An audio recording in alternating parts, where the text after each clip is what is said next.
자, 3D 프린터 운영 기능사 취득 이론. 첫 번째 수업의 2교시 수업이 되겠습니다. 앞서 1교시에서 화면 크기가 조금 작게 조정이 되어 있어서 좀 키웠어요. 그래서 약간 잘려서 화면이 약간 잘려나간 부분이 있더라고요. 그래서 다시 조정을 했고요. 죄송합니다.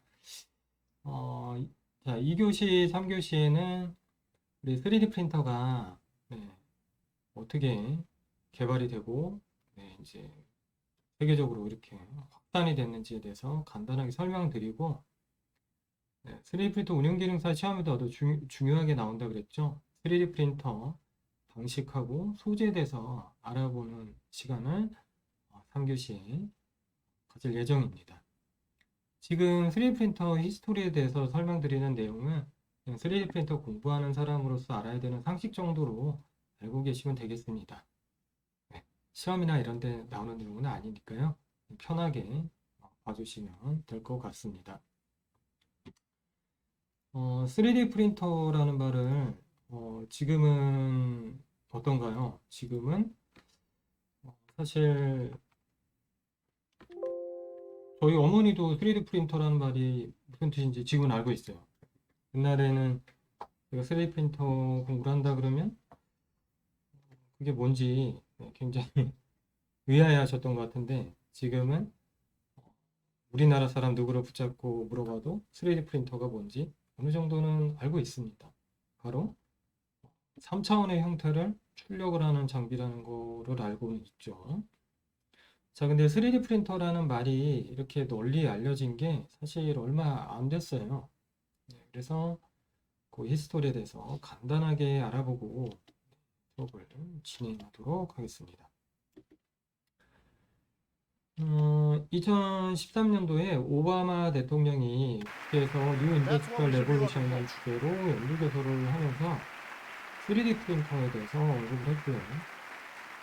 사실 이 연설의 내용은 제3세계가 산업화하다 보니까 이제 미국에 있는 공장들이 인건비가 싼 해외로 다 유출이 돼서 미국의 경기가 굉장히 이제 가라앉게 되는 원인이 돼서 스마트 제조와 같이 새로운 방식의 제조 방식을 이제 좀 생각을 해봐야겠다. 이런 측면에서 3D 프린터가 이제 언급이 됐던 거거든요. 근데 이 오바마 대통령이 이제 인공장비에 언급을 하고 항공기, 우주선 나서는 부품까지 정말 못 우리나라를 만드는 게 없는 비롯해서 3D 세계적으로 프린터, 좀 이슈화가 현대판 됐던 것 같아요, 연금술사라고도 당시에. 불리는데요. 그만큼 3D 프린터 개발을 둘러싼 그래서 각국의 경쟁도 우리나라도 뭐 치열해지고 이제 있습니다. 대선에도 많이 이렇게 안다영 기자가 언급이 되고 실리콘밸리를 취재했습니다. 정책 자금도 이렇게 집행이 되고 뭐 그런 상황이 프린팅을 됐었죠. 시작한 지 단 20분 만에 형형색색의 장난감이 나옵니다. 플라스틱을 원료로 근데 쓰는 사실 이 3D 전통적인 3D 프린터입니다. 프린터라는 거는 개발된 지가 좀 됐었고요. 원래 3D 프린터의 이제 활용도를 보면은 대개는 이제 프로토타입 제작하는데 많이 사용이 됐었거든요. 프로토타입이라는 거는 이제 우리가 이렇게 대량 생산을 하기 위해서 어떤 부품에 이제 금형이 들어갔잖아요. 그러면 금형비가 굉장히 비싸고 또 우리가 제작을 하고 나면 수정이 굉장히 어려워요. 금형을 새로 제작을 하는데 돈이 또 많이 들어요. 그래서 시간도 많이 걸리고 때문에 프로토타입을 미리 제작을 해가지고 샘플을 만드는 거죠. 프로토타이핑을 통해서 이제 우리가 이제 시행착오를 줄이는 목적으로 3D 프린터나 또는 이제 RP 장비가 사용이 됐었습니다. 그래서 그 1980년대 초반에 그 찰설이라는 분이 3D 프린터를 개발을 했었는데요. 그 장비의 목적도 프로토타이핑에 있었고요. 그래서 그런 목적으로 우리나라 제조업체에서 이제 개발 단계에서 많이 쓰였던 거죠. 자, 이거는 이제 리버레이터라는 총인데 이 총이 보시면 여기 보이죠? 좀 장난감처럼 생긴 총인데 실제로 이제 격발이 되는 총이에요. It is potentially a game changer because this idea of 3D printing could put a gun in your 그래서 hand in a 이 matter of 총을 hours. Cut 개발한 out 분도 the 이제 middleman, no gun 엔지니어인데 maker, no gun dealer. You do it all 사실은 yourself. Cody 뭐 Wilson 3D 프린터 actually posted 용도를 this 그렇게 video 쓰고 있었던 online. He 거죠. believes it 이제 is the 샘플 만드는 very 데 쓰고 first 있던 time 분이죠, that any 이분도. gun has been printed entirely on 근데 a 3D printer. and then fired. 3D He tried first 프린터로 firing it 제품을 remotely 개발해 on 보면 Friday. When 다들 that 그런 worked, 생각을 하게 돼요. he upped the 실제로 ante, 내가 필요한 firing a 물건이 second 있으면 gun 만들면 by 안 되나? hand on Saturday. 네, 근데 이제 He's posted a link to 과거에는 the gun 3D design 프린터가 online, and that is what has 사실 some 이제 lawmakers 좀 very 비쌌거든요. worried. 비싸다 보니까 지금 보시면 이제 총알도 진짜 나갔죠. 비싸다 보니까 사실 이제 그런 목적으로 쓰는 데는 조금 한계가 있긴 있었어요. 이제 뭐 무겁 같은 거 제작하거나 이런 데 쓰이다가 이제 총을 만들어 가지고 3D 프린터로 찍어 보니까 실제로 나가는 거예요. 그래서 아까 보신 내용은 3D 프린터로 물건을 만들 수도 있겠구나라는 생각을 사람들이 할 수 있게 됐죠. 그래서 위험할 수도 있구나 이런 내용 반응들이었습니다. 이를테면 우리가 우버 택시 같이 뭐 어떤 이제 교통의 혁신 같은 걸 일으켰던 아이디어 그 사업 같은 경우도 사실 시행 초기에는 문제가 많았죠. 뭐 이제 범죄의 우려도 있었고, 그래서 3D 프린터도 이게 샘플만 만드는 장비가 아니라 실제로 물건을 만들 수도 있고 그게 위험할 수도 있구나 이런 인터뷰를 했던 내용이에요. 근데 사실 거기에 3D 프린터에 잠재력이 있었던 거죠. 뭐냐면은 그 우리나라도 이제 3차원 프린팅 산업진흥법이라는 게 2016년에 이제 시행이 되게 됐거든요. 그래서 내용이 3D 프린터로 만들어진 물건을 이제 뭐 판매 유통하는 데 있어서 어떤 법적인 사실 이제 좀 진흥이라기보다는 조금 약간 규제에 가까운 법안인데 3D 프린터를 이용해서 제품 제조를 할 수 있기 때문에 이제 도입이 되는 법안이고 미국에도 2015년부터 유사한 법안이 시행이 되게 됐습니다. 그래서 이 총 하나가 이제 가져왔던 변화는 사실 3D 프린터가 실제로 물건을 만들 수 있구나 이런 인식을 주게 됐던 거죠. 그래서 3D 프린터가 상품을 제조하는 시장으로 뛰어들게 됐어요. 자, 어찌됐건 간에 3D 프린터가 개발된 거는 사실 1980년대라고 그랬는데 보시면 3D 프린터에 대한 검색 빈도 같은 경우는 오바마 대통령이 연두교서를 했던 2013년을 기점으로 해서 굉장히 이제 높아지게 됐거든요. 자, 그래서 3D 프린터가 이제 뭐 RP 장비, 그러니까 프로토타이핑이나 만들어주는 그런 단순한 장비에서 실제로 제품을 제조 생산하는 장비로 인식의 변화가 2010년대에 있었다라는 걸 알 수가 있고요. 이제 제가 강의를 할 때 설명드리는 게 3D 프린터는 뭐 이를테면은 스마트폰하고 비슷하다. 네, 이렇게 제가 설명드려요. 스마트폰은 하드웨어잖아요. 그래서 이 스마트폰이 이렇게 널리 퍼지다 보니까 최근에 각광받는 산업이 앱을 이용한 여러 가지 뭐 카카오라든지 뭐 또 배민이라든지 이런 이제 그 앱을 이용한 혁신을 이룬 기업들이 있죠. 네, 근데 이런 혁신이 사실 그 인프라의 변화에서 기인하거든요. 그래서 스마트폰이라는 거 결국 이제 인터넷을 기반으로 하고 있고 이 인터넷은 사실 1990년대에도 이미 캐테리니 하이테리니 해가지고 전화선을 이용한 그런 인프라가 있긴 있었어요. 너무 느리고 일반인들이 쓰기엔 너무 비싸고 이랬었죠. 자, 근데 3D 프린터도 비슷한 특징을 갖고 있는데 지금은 이제 하드웨어가 막 보급되는 시기지만 결국에는 3D 프린터가 무엇을 만들어내느냐가 굉장히 우리의 이제 생활을 혁신시키게 된다고 보시면 되겠습니다. 그러니까 3D 프린터도 결국엔 제조업이나 생산으로 이해하는 것보다는 어떤 컨텐츠 산업으로 이해하는 것도 좋은 접근 방법이 될 것 같아요. 자, 이런 부분은 조금 넘어가겠습니다. 네, 그래서 3D 프린터가 가져오는 이제 매출, 부가가치를 보면은 2019년 이제 추정치인데 비슷하게 가는 것 같아요. 지금도 3D 프린터 하드웨어로 만드는 시장보다는 3D 프린터를 이용해 가지고 물건을 만들어서 판매했을 때 생기는 부가가치가 월등히 크다라는 걸 알 수가 있고 때문에 3D 프린터가 상품을 제조하는데 더 의미가 있고 사실 3D 프린터라 그러면 누구나 어디서나 어떤 제품이나 만들 수 있다고 생각하는데 꼭 그런 것은 아니거든요. 네, 3D 프린터로 물건을 만들어가지고 팔려면 그것도 상품성이 있긴 있어야 돼요. 그런데 그런 상품성을 갖춘 제품들이 3D 프린터의 매출 못지않게 월등히 3D 프린터가 만든 부가가치가 굉장히 크다라는 걸 알 수가 있죠. 때문에 3D 프린터가 어떤 방향으로 진화해 나갈지 우리가 예측을 할 수 있겠습니다. 자, 3D 프린터는 뭐냐? 네, 이렇게 얘기가 많은데, 자, 3D 프린터라 그러면 이를테면 CNC와 같은 이제 다축 가공 장비도 3차원 형태로 만들어낼 수가 있어요. 3차원 형태를 만드는 장비는 이제 여러 가지가 있는데요. 그렇다고 다 3D 프린터라고 부르지는 않거든요. 그래서 3D 프린터라고 불리우는 장비가 있고 그 특징이 있는데 일단은 그 특징이 뭔지 보도록 하겠습니다.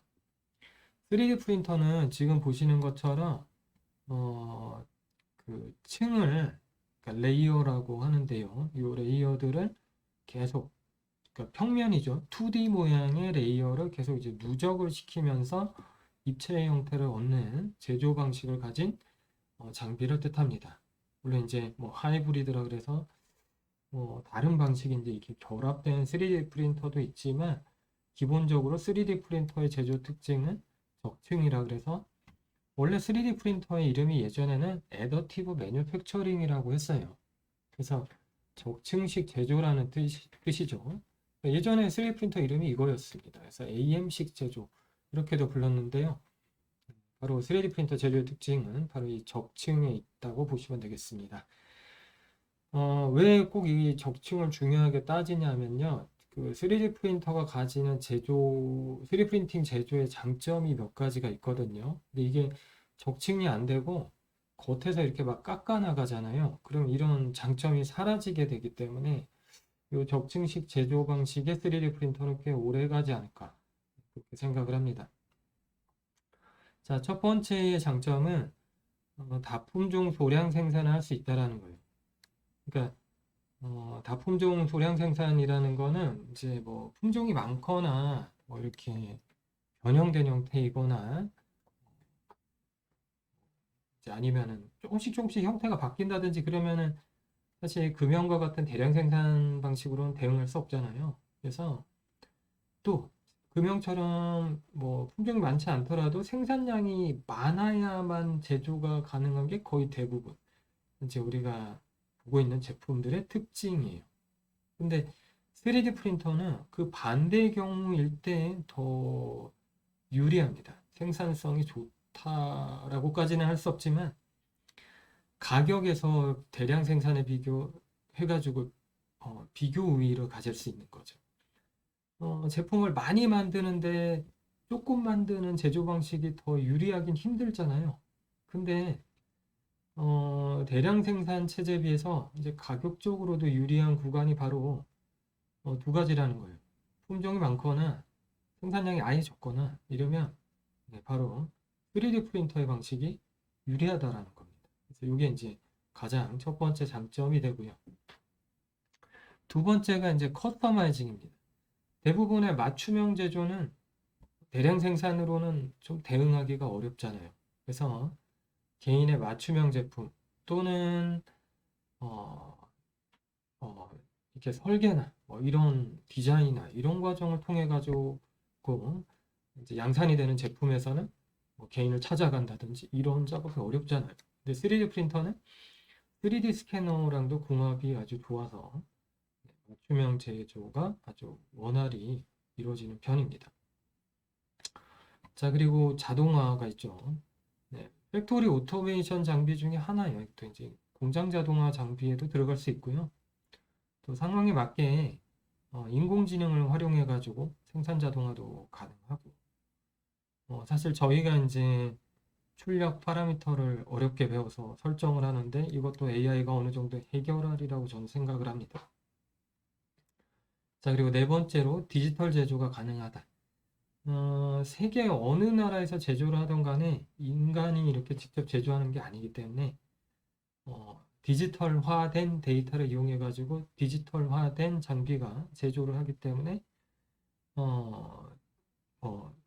똑같은 형태의 제품, 똑같은 품질로 만들어낼 수가 있죠. 자, 그리고 다섯 번째가 중요한데 경량화가 가능해요. 금형은 위아래가 상형하고 하형이 이렇게 빠지면 가운데가 비어 있는 상태로는 좀 어렵거든요. 근데 적층형 제조는 바닥을 깔고 벽을 쌓은 다음에 천정을 덮으면 안에가 쏙 비어 있는 제품을 만들어서 굉장히 경량화 시킬 수 있죠. 때문에 비행기에 들어가는 부품이나 아니면 인공위성의 부품에 많이 쓰이고 있습니다. 자, 그리고 소재의 혼합. 여러 가지 소재를 혼합하여 제조할 수 있는데요. 여러분들 사출, 그러니까 플라스틱으로 만들어진 것 중에 칼라로 만들어진 거 보셨어요? 여러 가지 색상으로? 안 되죠. 예, 근데 3D 프린터는 그게 가능하고, 또 소재를 여러 가지로 혼합도 가능하고요. 심지어 금속하고, 플라스틱이라든지 아주 이질적인 소재까지도 결합해가지고 출력하고 이런 게 가능합니다. 그래서 대량 생산 방식보다 가격적 측면에서는 분명히 불리할 수 있지만 이런 장점을 가지고 있기 때문에 아마 앞으로 3D 프린터만으로 제조해야 되는 제품들이 많아질 거라고 생각을 하고요. 여기서 또 하나 빠진 게 있는데 생각보다 이 제조와 생산이라는 행위가 전문 분야잖아요. 근데 조금 시간이 지나면 일반인들이 쉽게 제조를 할 수 있게 될 거예요. 그래서 7번째 하나 정도 더 든다면 굉장히 사용이 쉽다라는 게 또 장점으로 대두가 될 겁니다. 현재는 조금 까다로운 편이긴 하죠. 네. 그리고 3D 프린팅의 프로세스는 이제 다음 주가 아니라 이제 2회차 수업 때 설명을 또 드릴 건데요. 네, 간단하게 한번 짚고 넘어가면 데이터가 있어야 돼요. 아무것도 없이 출력하지는 못하고요. 또 3차원의 데이터가 있어야 됩니다. 그래서 이 3차원의 데이터를 편집하고 수정을 조금 해줘야 돼요. 왜냐하면 출력할 때 출력이 유리한 형태로 좀 이렇게 바꿔줘야 됩니다. 그리고 내가 쓰는 소재, 또 장비, 또 내가 출력하려는 형상에 맞게 파라미터들을 조정을 해줘야 되고요. 이 슬라이싱 프로그램을 통해서 G코드를 생성을 하면 그 코드를 이제 기계에 전달하면 기계에 있는 펌웨어가 명령으로 실행을 해서 제조가 이루어지고요. 그리고 간단한 푸처리 같은 게 푸처리 후가공이 필요할 수가 있어요. 이런 식으로 제작이 이루어집니다. 자, 3D 프린터에 대해서 이제 설명드렸는데요. 네, 최초로 3D 프린터를 개발했던 분이 나오네요. 찰설이라는 분이고요. 당시 이제 3D 프린터라는 개념이 없었기 때문에 애더티브 매뉴팩처링이라는 그러니까 이제 적층 제조, 첨가식 제조라고 해석하는 게 좋을 것 같은데 또는 이제 RP, 래피드 프로토타입을 제작해주는 장비 이 정도로 나왔습니다. 저분이 지금 현재 이제 굴지의 3D 프린터 기업인 3D 시스템즈의 창업자가 되셨어요. 그래서 당시에 개발했던 방식이 SLA 방식이 되겠습니다. 네. 자, 이제 3D 프린터에 대해서 이제 설명을 드릴 건데요. 네, 지금부터는 조금 메모를 하실 수도 있고, 배포해드린 자료를 조금 참고를 해주시면 좋을 것 같아요. 기능사 시험에도 많이 다뤄집니다. 네, 지금 보시는 사진은 이제 산업용 장비 중에 가장 비싼 축에 들어가는 스트라타시스의 폴리젯 방식의 3D 프린터인데요. 좀 이렇게 풀칼라 출력이 다 가능하다 보니까 특허도 늦게 풀리고 굉장히 고가의 장비고요. 우리가 이제 교육용으로 쓰는 이런 이렇게 컴팩트하게 나온 제품도 있고 조금 더 저렴하게 쓰이는 이런 이제 랩랩에서 나왔던 조립형 제품도 있고 그래요. 랩랩에서 나온 프루사 멘델 프루사 시리즈가 되겠습니다. 그래서 이 제품은 가격은 굉장히 싸요. 우리 쇼핑몰에서 검색해 보면 이 제품을 기반으로 디벨롭한 제품들이 한 20만 원대 이렇게 팔리고 있는 것을 볼 수가 있습니다. 자, 그래서 3D 프린터에 대해서 알아볼 건데요. 일단은 뭐 산업용이냐 개인용이냐 이렇게 구분을 해볼 수도 있지만 더 중요한 거는 3D 프린터 방식이 되겠습니다. 프린터가 꼭 비싸다고 존재하면 그런 건 아니고요. 내가 어떤 소재를 출력을 할 거냐, 또 어떤 형상 위주로 제작을 할 거냐에 따라서 3D 프린터가 방식이 결정이 될 수가 있고, 가격대도 되게 이제 큰 출력물을 만들 수 있는, 즉 3D 프린터의 베드가 큰 프린터들이 비싸잖아요. 네, 물건이 크면 비싸집니다. 근데 그렇다고 꼭 좋은 것도 아니거든요. 왜냐하면 물건이 덩치가 커지면 무게가 많이 늘어나게 되고, 그러면은 디테일한 어떤 형태를 만들 때는 세부적인 민첩성이나 이런 것들이 떨어져요. 아무래도 이제 무거우면은 원심력이 더 크게 발생할 수 있고 속도도 느려질 수 있고 뭐 이런 것도 있는 거죠.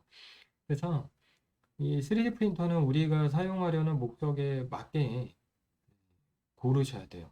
그래서 3D 프린터의 소재와 또 방식이 어떤 것들이 있는지 살펴보도록 하겠습니다.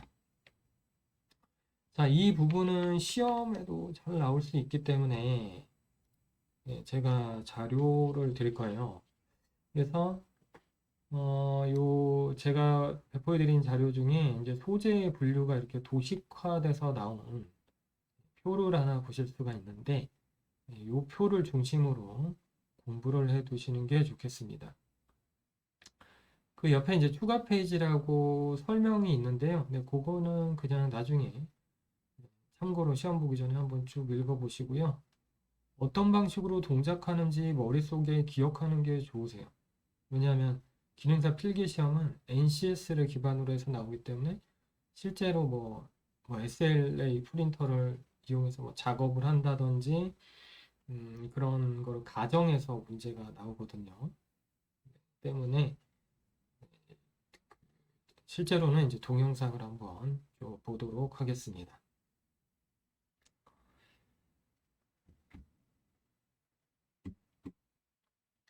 자,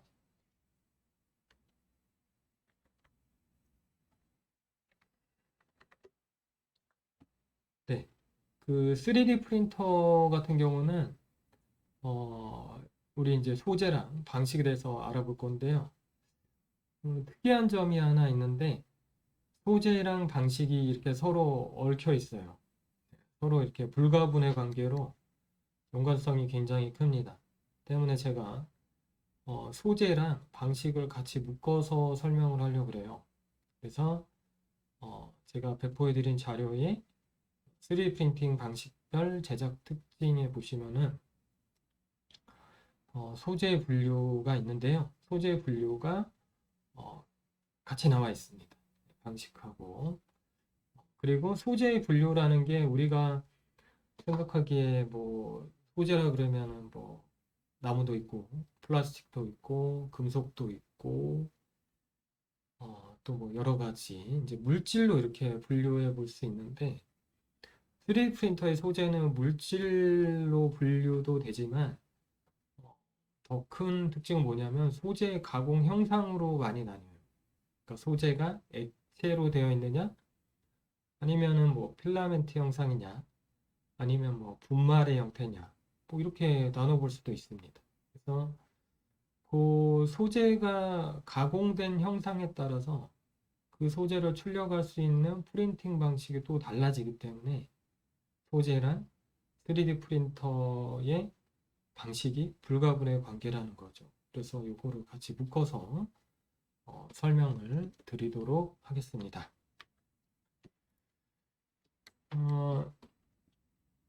자, 페이지가 넘어갔어요. 자, 일단은 우리가 주변에서 여러분들 보실 수 있는 3D 프린터는 거의 다 FDM 프린터일 거예요. 그래서 FDM 프린터는 뭐 이따가 설명드리겠지만 FFF 방식으로도 불리는데요. 특징이 필라멘트 형태로 된 소재를 이용을 해서 출력을 한다는 데 있습니다. 그래서 꼭 우리가 알고 있는 플라스틱 형태만 출력을 할 수 있는 건 아니고요. 그 밖에 이제 필라멘트 형상으로 가공을 해서 녹일 수 있다면은 보통은 출력이 돼요. 네, 목분이, 그러니까 나뭇가루도 보이는데 목분은 녹을 리가 없잖아요. 그래서 목분 같은 경우는 이제 잘 녹는 이제 수지 있죠. 네, 플라스틱 수지랑 같이 압출을 해가지고 필라멘트 형태로 만들어서 쓰고는 있습니다. 그래서 FDM 같은 경우는 이제 필라멘트 형상의 소재를 쓴다 이렇게 알고 계시면 되겠고요. 자, 건축용 3D 프린터가 언뜻 동영상으로 보면은 FDM하고 유사한데 소재가 필라멘트가 아니에요. 그래서 FDM이냐 부르기에 약간 조금 애매하긴 해요. FFF가 이제 퓨즈드 필라멘트거든요. 그러니까 이제 필라멘트를 녹인다라는 건데, 건축 자재 같은 경우는 이제 뭐 세멘트 같은 걸 출력하는 건데 녹이는 건 또 아니잖아요.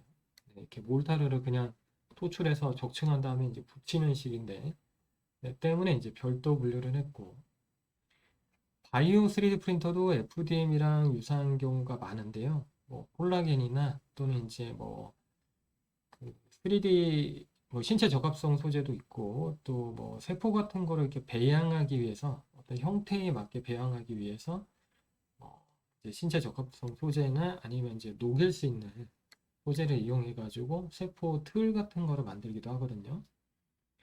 그래서 역시 바이오 3D 프린터 또 소재를 이제 바이오 소재를 쓰기 때문에 FDM하고 유사하게 생겼는데 분류를 따로 하시는 게 좋겠습니다. 자, 점선으로 쳐 있는 여러 가지 프린터 방식인데 점선으로 이렇게 사각형 쳐져 있는 방식들은 시험에 아주 단골로 언급이 되기 때문에 잘 알아두시기 바랍니다. 자, FDM 다음으로 이제 많이 보실 수 있는 게 뭐 DLP, SLA 같은 액상의 플라스틱, 레진이라고도 많이 그러는데 레진은 이제 수지라는 뜻이고요. 액상의 플라스틱 또는 이제 광경화성 소재, 광경화성 수지라고 여기 나와 있죠. 이런 액체로 되어 있는 플라스틱을 출력할 수 있는 방식의 3D 프린터가 몇 가지가 있어요. 그래서 대표적인 게 DLP, LCD, SLA, 뭐 폴리젯, MJP 뭐 이런 것들이 있고요. DLP, LCD, SLA 정도는 이제 뭐 공식적인 명칭이 됐고 SLA는 이제 최초의 3D 프린터이기도 하죠. 폴리젯 MJP는 뭐 잉크젯 방식이라고도 하는데, 이거 폴리젯은 스트라타시스사의 방식을 얘기하고 MJP는 이제 3D 시스템즈사의 제품을 얘기하는데 유사합니다. 근데 아무튼간에 잉크젯 헤드를 쓰기 때문에 둘 다 유사한 방식인데 보통은 이제 뭐 폴리젯이다, 잉크젯이다 이렇게 부르고 있어요. 자, 액상의 플라스틱을 출력하는 방식이 여러 가지가 있는데 이게 장단점이 있고 우리가 주위에서 흔하게 볼 수 있는 게 이제 치과에 가면 보이는 이빨 만드는 프린터가 바로 액상이 많이 쓰이거든요. 거기에 동원되는 프린터들이 되겠습니다. 굉장히 정밀한 편이죠.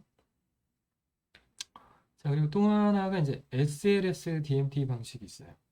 SLS는 이제 셀렉티브 레이저 신터링이다 그래서 신터링이라고도 많이 그러는데 분말의 형태를 녹여가지고 출력하기 때문에 소결이라는 그 제조 기법하고 유사해서 SLS라고 부르고 레이저로 녹이는 게 소결하고는 조금 다른 방법이죠.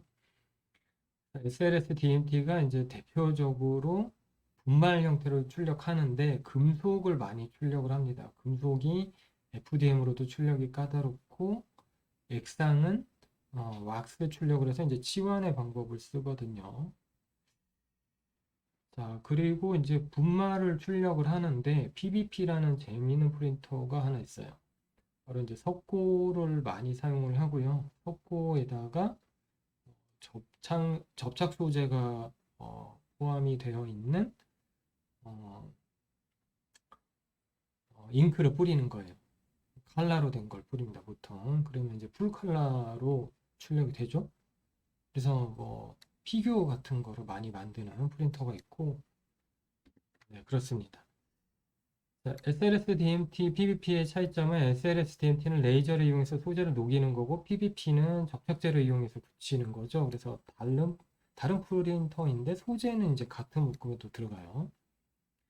자, LOM은 이제 라미네이트의 약자예요. 그래서 판재 모양으로 된 소재를 레이저 커팅기를 이용해 가지고 쭉 돌아가면서 이제 잘라주는 거죠. 그래서 계속 레이어를 이제 적층을 해주는 형태로 출력하는 특이한 프린터가 되겠습니다. 자, 그래서 일단은 이렇게 그 도표를 한번 봤는데 여기 점선으로 쳐져 있는 방식은 네, 암기입니다. 이거는 뭐 꼭 시험이 아니라도 기본적으로 당연히 아셔야 되는 내용이 되겠습니다. 자, 이 3D 제가 아까 앞서서 이 방식별로 장단점이 있다 그랬잖아요. 그래서 뭐 굉장히 이제 흔하게 듣는 질문이 프린터를 이번에 사려고 돈을 모았는데 어떤 프린터를 사면 됩니까? 이렇게 물어봐요. 이거는 상당한 우문이죠. 왜냐하면 제가 아까 말씀드렸지만 용도가 결정이 돼야 어떤 프린터가 장점을 가지는지 알 수가 있기 때문에 결정할 수가 없어요. 그래서 이제 그 방식별로 장점하고 단점을 이제 정리를 했는데 지금 이거를 미리 설명을 드리면 이해가 잘 안 될 겁니다. 그쵸? 그래서 지금 FDM, DLP-LCD, SLA, 폴리젯, SLS, PBP 방식을 동영상으로 한번 보고 각기 어떤 장단점이 있는지 한번 알아보도록 하겠습니다. 가급적이면 동영상 보시면서 설명을 드리도록 하겠습니다. 그리고 뭐 이렇게 기술되어 있는 내용도 한번은 읽어보시면 도움이 되실 것 같아요.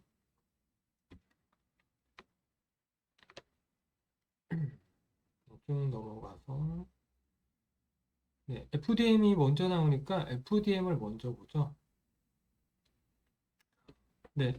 FDM 3D 프린터는 정말로 우리가 흔하게 볼 수 있는 프린터입니다. 이유가 두 가지 정도로 나눠볼 수 있는데요. 하나는 가격이 가장 많이 떨어졌던 프린터예요. 가격이 굉장히 빨리 떨어졌던 프린터고 가격이 착하죠. 뭐 쉽게 얘기해서. 또 하나는 일반인들이 취급하기에 유해 요소가 별로 없는 편입니다. 그리고 이제 유지 보수도 꽤나 편하다고 할 수가 있어요. 그래서 보급률이 굉장히 높았던 프린터이기 때문에 우리가 주변에서 굉장히 많이 볼 수 있는 프린터입니다. 반면 재료를 녹여야 되기 때문에 열이 들어가고요. 또 노즐을 왔다 갔다 움직이면서 동영상 볼까요? 노즐을 이렇게 왔다 갔다 움직이면서 출력해야 되니까 속도에 의한 품질 문제도 굉장히 어려운 부분이라 초보자가 처음에 사용하는데 기술적으로는 굉장히 까다로운 프린터 중에 하나입니다. 그러니까 배우지 않고 쓰기에는 그래도 쉽지 않아요. 설정이 쉽지 않고 또 3D CAD를 이용해 가지고 설계적인 도움도 필요할 때가 있어요. 출력을 하기 위해. 그래서 생각보다 우리 접근성은 참 좋은데 보급률도 높고 이거 배워서 쓰는데 좀 애를 먹는 프린터이긴 해요. 자, FDM은 그 스트라타시스사의 이제 창업자인 그러니까 스캇 크럼프가 발명을 했습니다. 그래서 특허가 89년도에 이제 출원이 됐기 때문에 2009년도에 특허가 끝나게 됐고요. 현재 싸게 보급된 이유가 이제 특허 만료가 원인인 거죠. FDM은 상표가 등록이 됐기 때문에 현재 일반적으로는 FFF라고 다 써 있습니다. 모든 카탈로그에 FDM이라고 표기 못하는 거죠. 특징은 이제 열가소성 플라스틱을 노즐에서 열로 녹여가지고 적층을 해주는 장비고, 정밀도가 뭐 괜찮은 편이고, 여러 가지 뭐 장단점을 가져요. 그래서 이 부분은 한번 이따가 동영상을 보고 정리해 보겠습니다. 자, 이 FDM 프린터를 이해하려면 랩랩 프로젝트도 알아두시면 좋아요.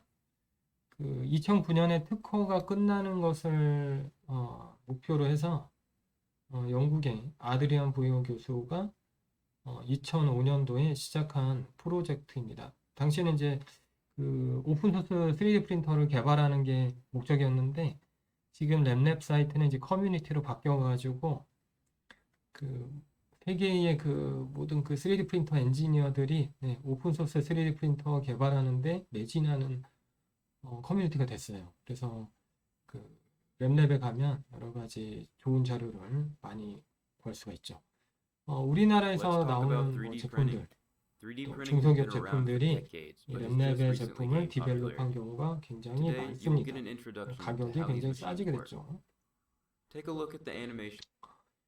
자, 요 FDM 방식은 잠깐 장단점을 잠깐 볼까요? 장점은 장비 가격이 저렴하고 유지 보수가 쉽고요. 제품이 청결한 편이에요. 이게 대단한 장점입니다. 뭐냐면 다른 액상이나 이런 것들은 뭐 분말이나 이런 거는 표면이 후처리 없이는 깨끗하지가 않아요. 그래서 제조 과정에서 후처리 후가공에 상당히 신경을 써야 되지만, FDM은 출력이 끝나면 그냥 바로 수거하시면 돼요. 바로 수거 회수하셔가지고 그냥 바로 쓰시면 돼요. 또 소재도 비교적 다양한 편이고, 플라스틱을 잠깐 녹였다가 붙이는 정도의 방법을 쓰기 때문에 제 생각에는요, 청결성이 상당히 높은 장비라고 보시면 되겠어요. 더군다나 이제 PLA라고 하는 바이오 플라스틱, 옥수수를 이용해서 만든 소재를 쓰기 때문에 여러 가지로 가정에서 쓸만한 조건이 형성되도록 많이 기여를 한 제품이죠. 레이어 하이트가 0.05에서 0.2 정도로 많이 쓰는 편입니다. 되게 이제 수업할 때나 시험 볼 때는 0.2를 쓰는데요. 이유는 레이어 하이트가 얇을수록 디테일이 좋아지지만 대신에 시간이 많이 걸리겠죠. 그래서 0.2로 많이 하고, 품질이 아주 좋아져야 될 때 레이어의 두께를 더 얇게 가져가서 시간이 오래 걸리더라도 품질을 높이는 식으로 출력을 합니다. 자, 단점은 Z축의 해상도예요. 레이어 하이트가 다른 방식에 비하면 두껍습니다. 두껍죠? 뭐 액상들은 막 0.025, 0.1 정도 쓰는데, 거기에 비해서 Z축 해상도가 두꺼워서 그 가로 방향으로 결이 보여요. 그게 싫을 수 있죠. 그리고 설정이 아까 말씀드렸지만 출력 설정을 할 때 상당히 난이도가 있어요.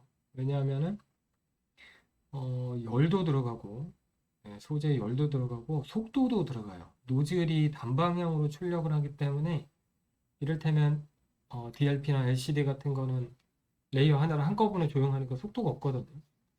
속도 개념이 이제 노광이라고 빛을 쪼이는, 얼마나 쪼이냐 뭐 이런 개념은 있는데, FDM처럼 자동차 운전하듯이 물리학의 법칙에 따라서 소재가 복잡하게 움직이지는 않거든요. 그래서 FDM이 가격도 싸고 참 좋은데, 단점이라면 설정이 난이도가 꽤 은근히 있다라는 데 있습니다. 그리고 그게 설정이 잘못되면 출력물이 실패하게 돼요. 그래서 장점하고 단점을 좀 알아두시면 좋고, 장점에 하나 빠진 게 있는데 소재가 좀 싸요. 이게 굉장히 장점인 게, 우리가 이렇게 대형 프린터를 만들 때가 있죠. 굉장히 크게. 프린터를 우리가 굉장히 엄청 크게 만들 때가 있어요. 근데 3D 프린터라는 거는 크기가 2배가 되면 소재가 8배로 들어가요. 왜냐하면 2의 3승만큼 소재가 더 들어가고 시간도 더 걸리니까. 그래서 크기가 커지면 소재비가 또 굉장히 중요해지거든요. 너무 비싸서 못 만들 수도 있고. 근데 FDM 장비에 들어간 소재는 가격도 좋은 편이고, FDM 프린터 자체를 굉장히 크게 만들어도 좀 저렴하게 만들 수 있어요. 다른 방식에 비해서. 굉장히 이제 기계적 설계를 가지고 있기 때문에 대형 프린터에도 많이 동원이 됩니다. 많이 만들어지고 뭐 비규격으로도 많이 만들고 그래요. FDM이 단점과 장점이 굉장히 뚜렷하죠. 그래서 그냥 뭐 일반적으로 집에서 쓰기에는 상당히 무난한 프린터라고 할 수는 있겠습니다. 물론 이제 공부를 한 상태에서 얘기죠. 네. 그러면은 FDM에 대해서 알아봤으니까 이제 FDM에서 좀 아쉬웠던 외관 그 레이어 하이트가 좀 두껍다 그랬잖아요. 좀 레이어를 좀 이렇게 얇게 쌓을 수 있는 프린터가 뭐가 있을까요? 바로 액상 프린터가 있습니다. 액체로 출력하면 굉장히 얇게 만들 수가 있고, 얇게 만들면은 디테일도 엄청나게 좋아지게 할 수 있거든요. 10분 쉬셨다가 액상 프린터에 대해서 알아보는 시간을 갖도록 하겠습니다.